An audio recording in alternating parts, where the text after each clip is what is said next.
This is the brief on the Paragon Graphite spyware scandal in Italy.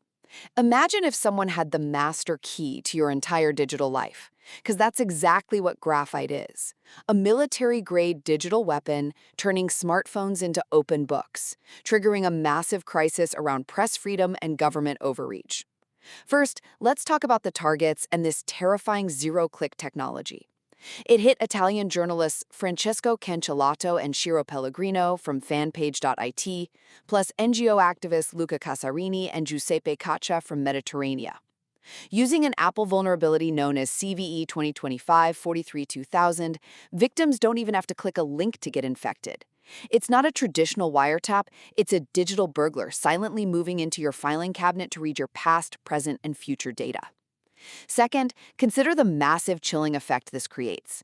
Hitting a journalist's phone is basically a remote raid on an invisible newsroom, exposing all their confidential sources and drafts.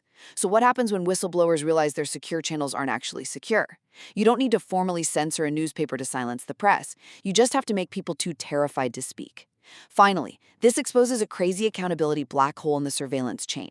Italy's intelligence agency, the ASII, admitted to legally targeting the activists for national security, but they firmly deny hacking the journalist, even though forensic logs literally prove they were hit. Here's the paradox. The state buys invasive tools from a foreign private vendor, Paragon.